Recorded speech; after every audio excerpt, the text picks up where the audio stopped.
Welcome to this week's BoyleSports Betzone with me, Nigel Seeley. I said last week he's gone, and he has. Chris Perry has finally left the building, which is fantastic for you because we're going to have some winners this weekend. I feel very confident about that. And the man who's filling his shoes is a former Crazy Gang midfielder and first team coach last season at QPR and formerly at West Ham, Mr. Wally Downes. Good morning to you, Wally. Morning, Nigel. How you doing? I'm very well, mate. Listen, Mr. Perry comes, you know him from your Wimbledon days. He comes on, picks favourites every week. Man United first goal scorers. I'm surprised you could get rid of him because none of the players he used to mark could ever get rid of him. Hence his nickname, the Rash. Well, he's not all over winners on this bet zone. That's one thing I will do. But let me tell you about this. A tough act. It's a tough crowd, this BoyleSports ad. Absolutely flying winners last week. 3 out of 3 in midweek on my column and on BoyleSports website. And also 3 out of 3. And a Mr. Mark Allen on Facebook turned around and said, he cannot take me seriously because I'm bald. Well, I would imagine you've got to reinvest some of your winnings in a transplant. That's the way forward, surely. Well, I have gone to the hair transplant sort of portfolio, and you know what? My Mrs. Seeley likes the Jason Statham look, but I've got one better than that. If you can't take me seriously by being bald, I've decided that I'm going to present the show now with this fantastic look. So she likes the Jason Statham look, but she prefers the Jimmy Savile look, does she? Well, this look here is the new trend that's going to be coming up for the bet zone. But let's carry on with the football. Let's carry on with the betting this weekend in the Premier League. And the first game to start off is the 3 o'clock kickoff, and it's between Tottenham against Sunderland. Now, Tottenham are odds-on favourites here, 8-13. Could you back them 8-13? Lost last week against Crystal Palace, bounced back with a win against Burnley. A little bit short for me. Yeah, I wouldn't want to be backing them at 13-8 on at all. I know Sunderland are spoilers. I thought Tottenham were back on a roll, and they went 1-0 up at Palace. They should have been knocking the ball about then and keeping it and built on that confidence, but they got hustled out of it at Palace. So I'm a little bit wary of backing Tottenham at that price. Sunderland can't seem to win. They won the other week, but so many draws. I think 16-5 the draw is a value bet. Yeah, 7 of the last 10 Sunderland games. Tottenham should win, but not at that price for me. Yeah, drawn 11 times already this season in the Premier League. Sunderland only 3 wins. 7 of the last Sunderland games have either been 1-0 or 0-0. Yeah, well, but they've just taken Jermaine Defoe. I don't know if he'll be fit enough already, or jet lagged or whatever for Saturday. It's if he's hungry enough to get in and start scoring, then he could turn the season around. But are they? I don't think they're really creating and missing chances. If you're creating lots of chances and missing them, then it's fine. It turns around. But I'm not sure Sunderland are making that many chances. A massive contrasting styles here. 6 of the last 7 Tottenham games have seen both teams to score, and as we say, Sunderland do not score goals. I quite like Tottenham to win this to 0. 17-10 with BoyleSports, probably a better way than playing the 8-13. Yeah, well, to be, I think I fancy Tottenham to win, but I couldn't be backing them at 13-8 on, and I think the value there is 16-5. 3 and a bit to 1. I think yeah, now double bubble is BoyleSports offer on every single Premier League game this weekend. If your first goal scorer selection scores inside the first 20 minutes, BoyleSports will double the odds on that player. Who do you fancy for that? Well, I can't see Harry Kane doing it again. That's be a club record or something, 7 on the trot. Then you're looking at Ericsson and Christensen. I'd go for the homecoming of Jermaine Defoe, give that a go. Jermaine Defoe scoring against his old side, and Sunderland are 5-1 to get the win. OK, 5:30, the first live game this weekend, Sky Sports. Newcastle, they host Southampton, and an absolutely fantastic season for Ronald Koeman. They went they had that losing run of 5 games, and they bounced back unbeaten in the last 7. People said that they thought that Sunderland would struggle this year. Now, they got rid of players, but Ronald Koeman coming into that job, if you get offered a club that's finished 7th or 8th in the Premiership and a £30 million budget, that's a good job. He doesn't know. He's not worried about them being weakened by players that are gone because he wasn't there. So it's a great opportunity for him. He's bought good players, and I think they've done really well. Newcastle, I cannot have at any price. This guy's John Carver.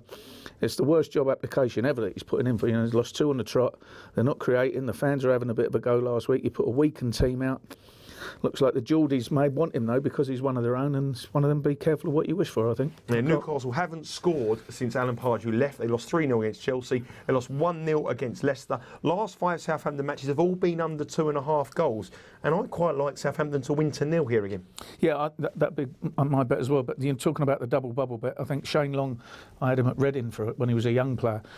and he's a streaky sort of a player. When he scores, he'll go and score 3 or 4 games on the trot. You know, I think he's a terrific player, and he scored the other night. And if he starts him, I think he's the double bubble bet there, and I think Southampton will win. Yeah, Shane Long is a double bubble bet. Check their odds for BoyleSports for that. Southampton to win to nil is 14-5. 4 of the last 5 wins, 4 of the last 5 games that Southampton have won, they've all won to nil. They won 4-0 earlier in the season against Newcastle at St Mary's, but Newcastle are unbeaten in 11 against Southampton at home. But that's with different managers, different players. I don't really put a lot of credence in that. I think, you know, I said early on in the season that Newcastle were a bit streaky under Allen. They'd lose a few and win a few. They're on to lose a few at this, and I'm not sure that this guy's going to be able to pull them round. They're talking about Remy Gard coming in. Remy saying he doesn't want to come there till the summer. Looks like he'll be the cheap option to keep this fella, and Mike Ashley's hoping that they're too high up not to get relegated. But you know, I think the natives will be restless if they don't win this one, and I don't think they will win it. The last time Newcastle did lose to Southampton was back in 1997, 11 games ago, and number 1 is a song that you would have in your record collection, Aqua with a Barbie Girl. No, not in mine, I'm afraid. No, was you in that video?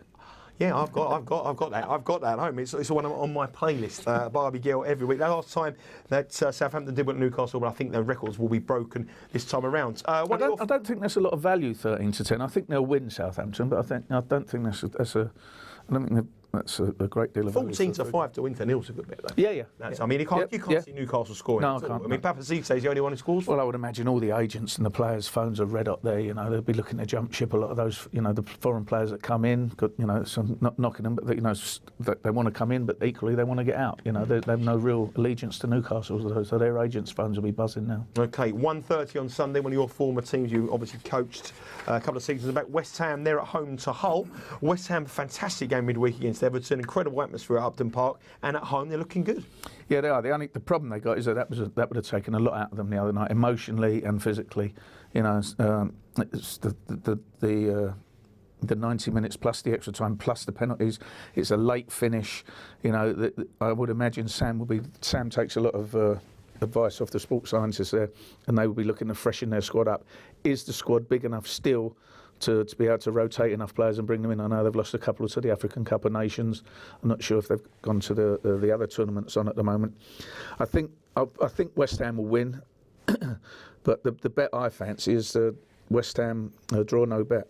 You know, I think if you're a big punter, that looks to me like buying money. I'm not sure what the price is for that, but yeah, it's going to be quite short. West Ham will be 7-10 to win this game, so expect that price to be a lot shorter with the draw no bet. One thing again I do like is I like West Ham to win to nil. If you look at Hull's games, 7 of their last 8 games, both teams have failed to score in Hull matches, and they've got no goal scorers. Jelic injured. Yeah, they'll be fresh, Hull. They'll be, you know, they've had no midweek game, but they didn't build on the win that they had the other week. You know, I thought they went out like a light at the weekend, didn't they? And I think West Ham, the place will be buzzing, the fans will be up for it. It's just whether they can go again, and if they've got, I mean, they could come out and go crash and go 2 or 3 up, in which case you start taking players off and the adrenaline's got them through. But if it's sort of grinding something out, then that may be in Hull's favour to grind it out to a draw. I don't think they will, but the longer it goes without a goal, the more chance Hull have got. 8 of the last 9 Hull defeats have all been to nil, and I like West Ham to win to nil on the Sunday early game. Okay, 4 o'clock, biggest game of the weekend, without a doubt. Manchester City, the champions, they host Arsenal at the Etihad. Last season, this was 6-3, but already this season they played twice, including the Charity Shield, and Arsenal won 3-0 and drew 2-2. Do you fancy an away win here? No, I don't. I think Man City at 4-5. I think this will probably be the last time you'll see Man City at 4-5 this season. I think they're strong. I think they're pushing on. I thought they were value. I said to you to back them at 9-2 for the league the other week. Chelsea gone 2 up and they're short again at 9-4. But 4-5 to beat the Arsenal. I mean, Arsenal, they haven't been beat 5 yet this year, but that defence has got 3 or 4 5-0 in them any week at any time. So, you know, I think City are looking stronger and stronger. Again, ropey result at the weekend, but we're 2-0 up, so that looks more like the foot off the gas, and it might be the little reminder they need at this stage of the season. And I think 4-5 is a knocking bet for them. Arsenal, top 4 side for sure, but I'm not comfortable with their defence and think that they could, you know, collapse at any time if Man City get a couple of early goals. 4 to 5 to me is a great value bet. 4 to 5 Man City, they're unbeaten in their last 14 matches. No Yaya Toure, it's a big blow for them, but obviously Aguero's coming back. I like both teams to score here. I think that Arsenal have got players coming back, and as Wally says, defensively they're all over the place. Looking for a double bubble, who would get your vote?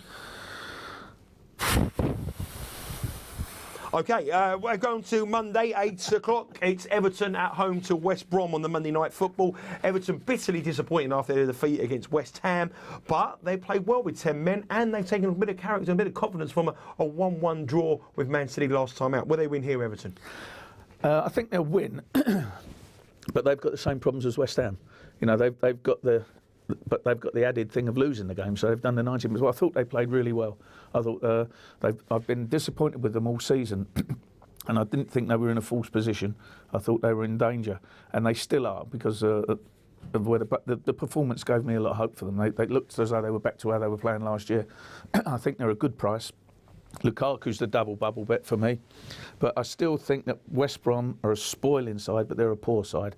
Now, if you take into account and you think Everton are drained from the midweek game, psychologically they've got beat, or has Roberto managed to tell them you played really well, let's go again, then I think Everton are a good price. If they're not, I don't think West Brom will win, and a draw looks a little bit decent at 13 to 5. Everton are 20-23 here, and the draw is a 13 to 5 shot. 5 of the league's last 6 Everton games have seen under 2.5 goals. And Tony Pulis coming to West Brom, they both won their games both to 0. Typical Pulis. Yeah.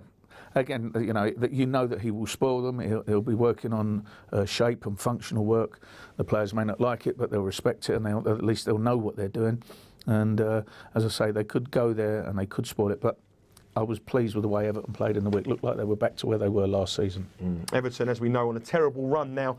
I've only one win in the last 12 matches, but West Brom have only won once. If they don't win here, I think they're in trouble. I think they could be really flirting with the relegation, because Roberto is his philosophy is to go forward and attack, and that's great. But sometimes Sam said last week in his notes that you do need to change your philosophy sometimes, and Everton were in the exact same position that Wigan were in when Wigan got relegated under Roberto. So if he doesn't change, maybe Everton are in a bit of trouble. It's going to be a tough one. I was going to say only one win in the last 15, and West Brom, though, have only won once in their last 15 matches at Goodison Park. I think Everton may be too strong, and I like the theme of winning to 0. And I'm going to give you a treble, Wally. Tottenham, Southampton and West Ham all to win to 0. Do you like that?